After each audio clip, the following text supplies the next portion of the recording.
Hey there, kids.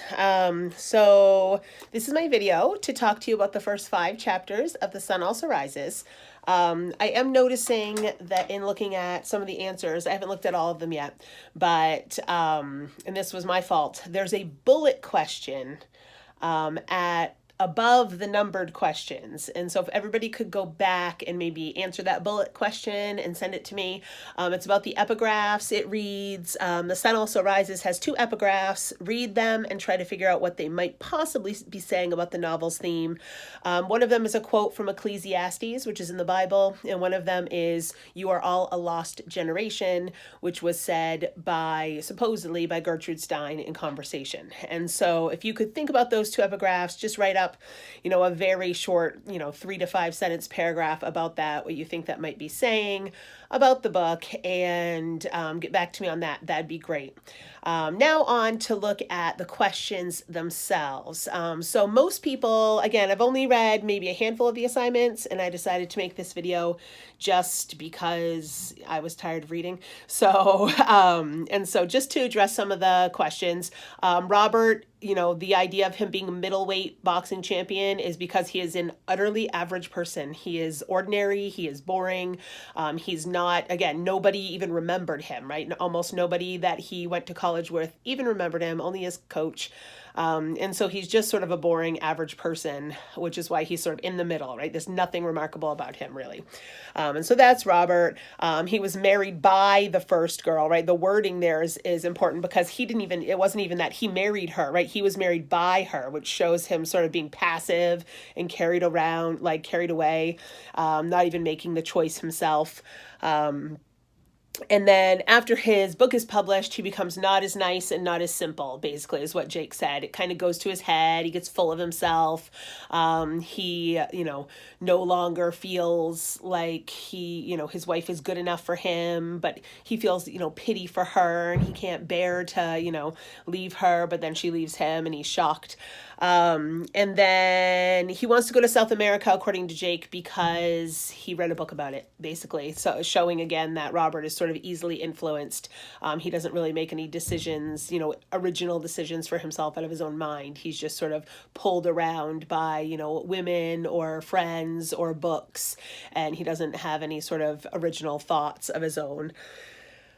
Jake makes it clear that he has tried to run away from his problems, but he hasn't been able to. He can't run away from his problems, and so he has had to learn how to live with his problems, which Robert hasn't sort of figured out yet. And so we see Jake as being sort of wiser, been through more, sort of knows more what's going on.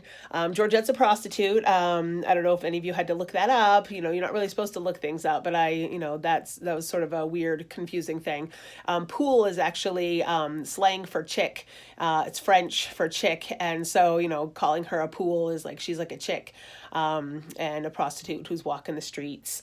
The men who come into the club, there are people confused about this, and this happens every year. Everybody's confused about this. You sort of have to think stereotypically, and you have to think from the point of view of a macho man writing in the early 1900s. This is the way a straight macho man would describe gay men. Fluttery hands, talking in a very flamboyant way, really full of a lot of stereotypes. This book, in some respects, has gotten Hemingway accused of being homophobic. His portrayal here is not sensitive at all, but he sort of makes fun of, he's sort of mocking gay people. The thing about Jake can't stand them because if you figured it out by now, you know that Jake was injured in the war, and his injury has made him impotent. He can no longer sleep with a woman, or anyone, but he can no longer basically have sex. And so that has made him, very sort of sad, of course, but bitter as well. And he's sort of angry at the gay men because he sees them as sort of deliberately, throwing it all away, right? They could, presumably still have sex with women if they wanted to, but, they don't. And so he sees that as sort of a waste, and it makes him angry at them. That's not Jake's finest moment, and it's not Hemingway's finest moment, but that's basically what's going on in the book at that point. Now, it's pretty clear, I hope anyway, that it's pretty clear that Jake is in love with Brett. And when she first comes in, he's so happy to see her. But as time goes on, more and more, he starts to get sort of more and more upset and dissatisfied. And he feels like they're trapped in like a cycle that they can't break out of. And, she talks about being miserable and he feels miserable. And you definitely get the impression that they're in love with each other. But, because of Jake's injury, they, can't be together because Brett doesn't see a way to be with him without a physical relationship. And so that's the situation, which is, somewhat tragic for the both of them. And then, we see in question 13, that quote that I gave you about Brett, that she really is quite vulnerable. We don't see it on the surface, but Jake knows she's vulnerable and he knows who she really is.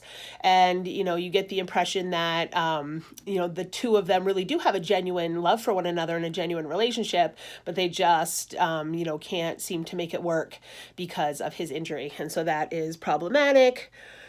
Jake, of course, tells Robert Brett's a drunk and she's twice married men she doesn't love because he wants Robert to stay away from Brett because he loves Brett. But instead of just coming out and being honest with Robert and saying, listen, man, I'm in love with her, but, we can't be together. Instead, he just sort of lashes out at Robert. But Robert gets even more upset. We get the impression of Robert being very uptight and very, taking offense very easily. Jake sort of joking around and Robert's like, take back what you said about me going to hell.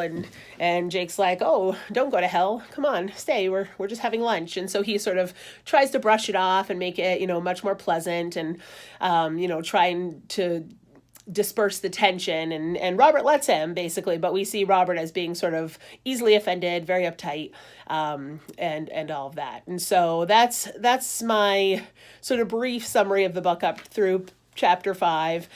We have Jake and Brett in an unfortunate situation. Brett sort of going from man to man, not really finding any way to be fulfilled. Robert, having the opposite problem of sort of Jake and Brett. Instead of being jaded, he's almost too idealistic.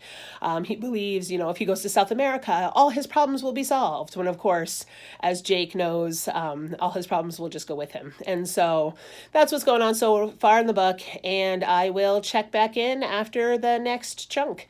Don't forget to send me your essays on Monday if you have not already done so. Thank you, and have a good couple of weeks.